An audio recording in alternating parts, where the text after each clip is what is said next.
Hello बच्चों, कैसे हैं आप सभी। उम्मीद करती हूँ आप सभी बहुत ही अच्छे होंगे और अपनी पढ़ाई पर भी अच्छे से ध्यान दे रहे होंगे, है ना बच्चों। तो बच्चों शुरू करते हैं आज का अगला अध्याय, जिसका नाम है वर्ण विचार, जिसे हम फोनोलॉजी भी कहते हैं। तो क्या है ये आज के अध्याय में हम जानेंगे। मुख से बोलते समय अनेक छोटी छोटी ध्वनियाँ निकलती हैं, जैसे चीता। चीता च हलंत जमा ई जमा त हलंत जमा आ, तो इससे ये बना है चीता शब्द। अगला है राघव बराबर र हलंत जमा आ जमा घ हलंत जमा अ जमा व हलंत जमा अ।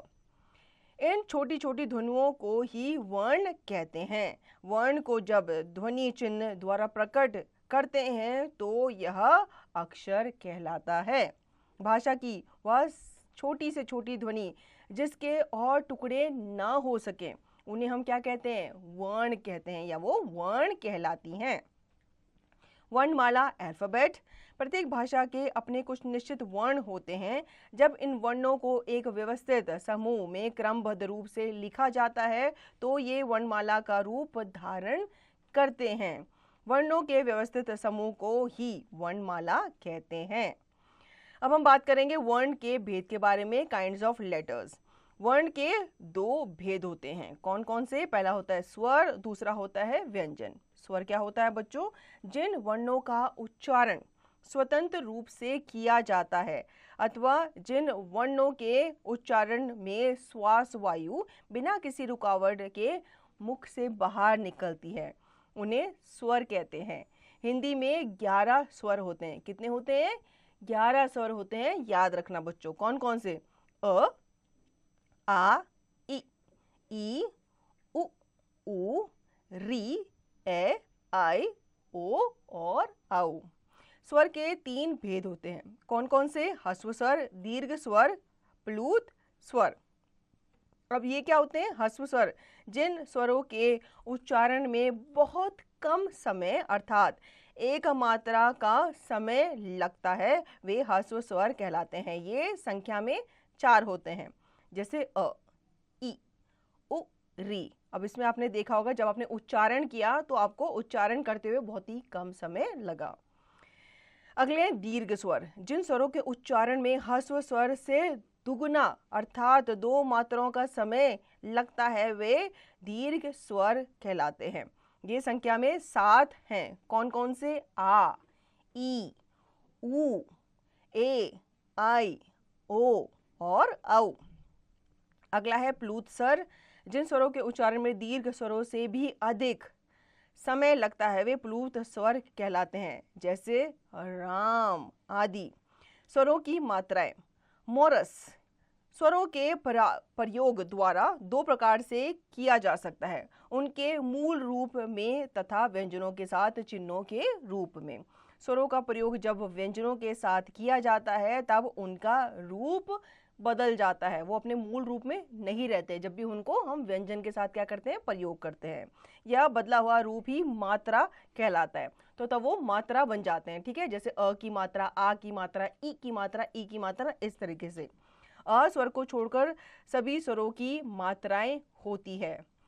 स्वर मात्रा वर्ण मात्रा के साथ शब्द। अ स्वर को छोड़कर सभी स्वरों की मात्राएं होती है।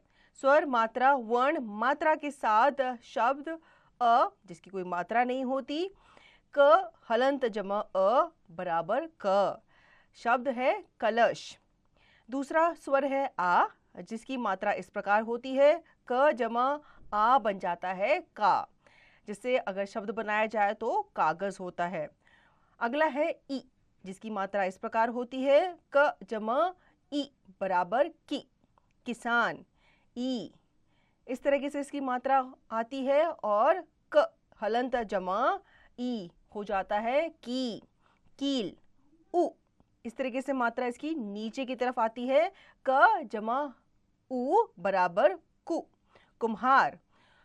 ऊ जिसे हम बड़ा ऊ भी कहते हैं, इसकी मात्रा भी नीचे आती है लेकिन ये उल्टी तरफ घूमती है। क हलंत जमा ऊ बराबर कु, कूल। री इसकी मात्रा भी व्यंजन के नीचे आती है, इस तरीके से क हलंत जमा री हो जाता है क्री, कृष्ण। ए इसकी मात्रा वर्ण के ऊपर आती है। क जमा ए हो जाता है के, केला। अय इसकी मात्रा वर्ण के ऊपर आती है, लेकिन ये दो तिरछी रेखाएं आती है इस तरीके से। क जमा ए हो जाता है कय, कैलाश। ओ इस तरीके से इसकी मात्रा आती है, और अगर क जमा ओ मिलाया जाए साथ में तो बनता है को, कोमल। औ इस तरीके से इसकी मात्रा होती है। क हलंत जमा औ बन जाता है कौ, शब्द बनता है इससे कौवा। अब आते हैं आयोग वह, आफ्टर साउंड्स की तरफ। क अनुस्वार, इस तरीके से इसकी मात्रा बिंदु आती है वर्ण के ऊपर। जब किसी वर्ण का उच्चारण करते समय वायु केवल नाक से बाहर निकलती है, तब उसे दिखाने के लिए शिरोरेखा के ऊपर बिंदु का चिन्ह लगाया जाता है। इसे ही अनुस्वार कहते हैं, जैसे कंघा, लंका, पंखा, जंगल आदि। अगला है अनुनासिक, ये इस तरीके से होता है, ठीक है। जब किसी वर्ण का उच्चारण करते समय हवा नाक और मुख दोनों से बाहर निकलती है, तब उस वर्ण के ऊपर चंद्र बिंदु, ठीक है, इस तरीके से चंद्र बिंदु लगता है, लगाया जाता है। इस चंद्र बिंदु को ही अनुनासिक कहते हैं, जैसे मांग, सांप, पांच, दांग, मुंह, हंस आदि। अगला है विसर्ग। इस ध्वनि का उच्चारण ह के समान होता है। इसका प्रयोग अधिकतर शब्द के अंत में किया जाता है, जैसे स्वतः, प्रातः, नमः, भवः, अंततः आदि। आगे हम बात करते हैं व्यंजनों के बारे में। व्यंजन क्या होते हैं? जिन वर्णों का उच्चारण स्वरों के सहायता से किया जाता है उन्हें व्यंजन कहते हैं। व्यंजनों का उच्चारण करते समय वायु जिह्वा, ओष्ठ, दंत, तालु आदि से बाधित होकर निकलती है। प्रत्येक व्यंजन के उच्चारण में अ स्वर की ध्वनि पहले से ही समाहित रहती है। हिंदी वर्णमाला में 33 व्यंजन होते हैं। बच्चों याद रखना, कितने व्यंजन होते हैं? 33 व्यंजन होते हैं, जिनके बारे में आगे हम जानेंगे। तो ये रहे 33 व्यंजन, जिन्हें हम पढ़ लेते हैं। क, ख, ग, घ, अंग, च, छ, ज, झ, य, ट, ठ, ड, ढ, अण, त, थ, द, ध, न, प, फ, ब, भ, म, य, र, ल, व, श, श, स, ह। व्यंजन के 3 भेद होते हैं: स्पर्श व्यंजन, अंतस्थ व्यंजन और ऊष्म व्यंजन। ये क्या होते हैं? स्पर्श व्यंजन, जिन व्यंजनों का उच्चारण करते समय जीभ मुख के विभिन्न स्थानों को पूर्ण रूप से स्पर्श करती है, उन्हें स्पर्श व्यंजन कहा जाता है। इसीलिए इन्हें स्पर्श व्यंजन कहा जाता है, क्योंकि जो जीवा है वो मुंह के पूर्ण भाग को स्पर्श करती है, छूती है। इनकी संख्या 25 है। इन्हें 5 वर्गों में बांटा गया है। प्रत्येक वर्ग का नाम अपने वर्ग के पहले वर्ण के आधार पर रखा गया है। जैसे क वर्ग रखा गया है क के आधार पर, ठीक है। तो क वर्ग में आते हैं आपके क, ख, ग, घ, अंग। च वर्ग में आते हैं च, छ, ज, झ, य। ट वर्ग में आते हैं आपके ट, ठ, ड, ढ, अण। त वर्ग में आते हैं आपके त, थ, द, ध, न। और प वर्ग में आते हैं प, फ, ब, भ, म।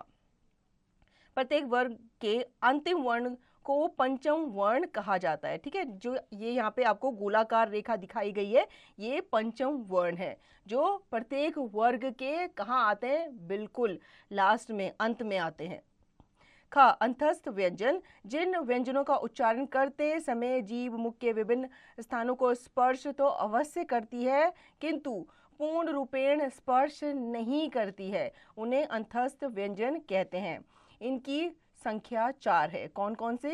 य, र, ल, व। ग ऊष्म व्यंजन, जिन व्यंजनों का उच्चारण करते समय मुख से निकलने वाली वायु अत्यधिक घर्षण के कारण ऊष्म गर्म हो जाती है, उन्हें ऊष्म व्यंजन कहते हैं। ये भी संख्या में 4 ही होते हैं। कौन कौन से? श, स, स, ह। अब आते हैं अतिरिक्त व्यंजन की तरफ। ये दोनों ही व्यंजन ड़ और ढ़ के रूप हैं। ये संस्कृत में नहीं होते। ये दोनों वर्ण किसी शब्द के आरंभ में नहीं आते, मध्य या अंत में ही इनका प्रयोग किया जाता है। यहाँ पे कहने का अर्थात है कि इन दोनों वर्णों से कोई भी शब्द शुरू नहीं होता, या तो ये बीच में आएंगे या तो ये अंत में आएंगे। जैसे साड़ी, पढ़ाई आदि। संयुक्त व्यंजन ज्वाइंट कॉन्सोनेंट कौन कौन से होते हैं? एक से अधिक व्यंजनों के मेल से बनने व्यंजनों को संयुक्त व्यंजन कहते हैं। ये संख्या में 4 होते हैं। स हलंत जमा र जमा अ बराबर श्र, जैसे श्रवण श्री। क हलंत जमा श हलंत जमा अ बराबर अक्ष, जिसे क्षत्रिय भिक्षा शब्द बनते हैं। त हलंत जमा र हलंत जमा अ बराबर त्र, जैसे कि पत्र मित्र। ज हलंत जमा य हलंत जमा अ बराबर बन गया ज्ञा, जैसे कि ज्ञानी विज्ञान।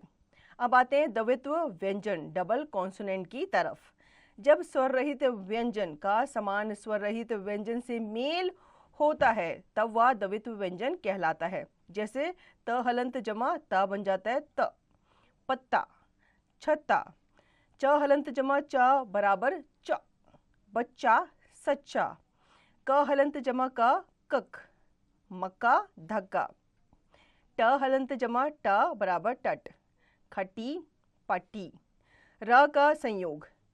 हिंदी वर्णमाला में र एक ऐसा वर्ण है जिसका अन्य व्यंजनों के साथ संयोग होने पर उसका रूप भिन्न हो जाता है। र के संयोग के कुछ नियम निम्नलिखित हैं। यदि र स्वर रहित के बाद कोई व्यंजन आता है तो यह उस व्यंजन के ऊपर रेफ के रूप में लगता है। जैसे र हलंत जमा म बन जाता है म्र, कर्म शर्म।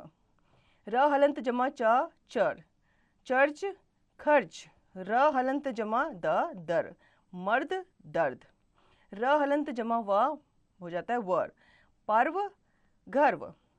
यदि र से पहले कोई स्वर रहित व्यंजन आता है तो यह उसके साथ पदेन के रूप में लगता है। जैसे क हलंत जमा रा हो जाता है क्र, क्रम क्रय। म हलंत जमा रा हो जाता है म्र, नम्र आम्र। प हलंत जमा रा हो जाता है प्र, प्रश्न प्रभाव। और ग जमा रा बन जाता है ग्र, जैसे कि ग्रह ग्राम। अब आते हैं वर्ण विच्छेद की तरफ। Disjoint the letter. शब्दों के वर्णों, स्वर तथा व्यंजन को अलग अलग करके लिखने की विधि वर्ण विच्छेद कहलाती है। उदाहरण बर्तन, ठीक है। अब इसको हम क्या करेंगे, इसको हम विच्छेद तोड़ के लिखेंगे। तो ब हलंत जमा अ जमा र हलंत जमा अ जमा त हलंत जमा अ जमा न हलंत जमा अ बन गया बर्तन। तो इसमें कोई भी मात्रा नहीं थी, लेकिन फिर भी हम वहाँ पे क्या लगाएंगे, अ लगाएंगे। भारतीय, भ जमा आ, र जमा अ जमा त जमा ई जमा य जमा अ बन गया भारतीय। श्रमिक, श जमा र जमा अ जमा म जमा ई जमा क जमा अ, ये बन गया श्रमिक। प्रकृति, प जमा र जमा अ जमा क जमा र जमा त जमा ई। अतः, अ जमा त जमा अह। मात्रा, म जमा आ जमा त जमा र जमा आ बन गया मात्रा। तो बच्चों, इस पाठ में हमने सीखा भाषा की वह छोटी से छोटी ध्वनि जिसके और टुकड़े ना हो सके वर्ण कहलाती है। वर्णों के व्यवस्थित समूह को वर्णमाला कहते हैं। वर्ण के 2 भेद होते हैं, स्वर तथा व्यंजन। स्वर बिना किसी ध्वनि की सहायता के बोले जाते हैं। व्यंजनों के उच्चारण में स्वरों की सहायता लेनी पड़ती है। स्वर के 3 भेद होते हैं, ह्रस्व, दीर्घ तथा प्लुत। व्यंजन के 3 मुख्य भेद हैं, स्पर्श, अंतस्थ तथा ऊष्म व्यंजन। शब्द के वर्णों को अलग अलग करके लिखने की विधि वर्ण विच्छेद कहलाती है। अब आते हैं इसके अभ्यास कार्य पर। सही विकल्प पर सही का चिन्ह लगाएं। क वर्ण को जब ध्वनि चिन्ह से प्रकट करते हैं तो यह कहलाता है, क्या कहलाता है, भाषा कहलाती है या फिर वर्ण कहलाता है या फिर वो अक्षर कहलाता है। तो वो एक अक्षर कहलाता है जब वर्ण किसी ध्वनि चिन्ह के साथ प्रकट होता है। ख स्वरों की संख्या है, कितनी है, 11 है, 12 है या फिर 22 है। तो हमने पाठ में पढ़ा था ये संख्या में 11 होते हैं। इसी तरीके से आप बाकी के प्रश्न पढ़ेंगे और सही विकल्प पर सही का निशान लगाएंगे। दूसरा बच्चों, सही कथन पर सही तथा गलत कथन पर गलत का निशान लगाइए। पहला है बच्चों, वर्ण 4 प्रकार के होते हैं, नहीं वर्ण 2 प्रकार के होते हैं, तो ये गलत है। दूसरा, व्यंजन के 3 भेद होते हैं, बिल्कुल सही, तो आप यहाँ पे सही का निशान लगाएंगे। इसी तरीके से आप बाकी कथन पढ़ेंगे और उनमें पढ़कर आप सही या गलत का निशान लगाएंगे। तीसरा है बच्चों, निम्नलिखित व्यंजनों के साथ दी गई मात्राओं का प्रयोग करके एक एक शब्द लिखिए। अब यहाँ पे आपको व्यंजन दिए गए हैं, उनके साथ मात्रा दी गई है, ठीक है। पहले आप इन्हें मिलाएंगे और फिर इनसे आप एक शब्द बनाएंगे। जैसे त हलंत जमा आ बन गया ता, तो हम यहाँ पे लिखेंगे इससे बनने वाला शब्द तालाब। दूसरा है म जमा आ चंद्र बिंदु, तो यहाँ पे बन गया शब्द माँ। इसी तरीके से आप बाकी के व्यंजनों को मिलाएंगे उनकी मात्रा के साथ और एक एक शब्द बनाएंगे। आगे बढ़ते हैं बच्चों, निम्नलिखित व्यंजनों से बनने वाले शब्द लिखिए। अब यहाँ पे हमें व्यंजन दिए गए हैं, ये द्वित्व व्यंजन है, ठीक है। तो पहला है कक, तो आप यहाँ पे चक्की लिख सकते हैं, मक्खी लिख सकते हैं, या फिर आप यहाँ पे पक्की लिख सकते हैं। इसी तरह से आप अक्षर श्र त्र ज्ञा, इनके आपको क्या बनाने हैं, 3-3 शब्द बनाने हैं। पांचवा है निम्नलिखित शब्दों का वर्ण विच्छेद लिखिए। तो पहला है बच्चों कृपालु, तो आप यहाँ पे लिखेंगे क हलंत जमा री, ठीक है, क्योंकि इसके नीचे री की मात्रा लगी है, तो री लिखेंगे जमा प जमा आ जमा ल जमा उ, ठीक है।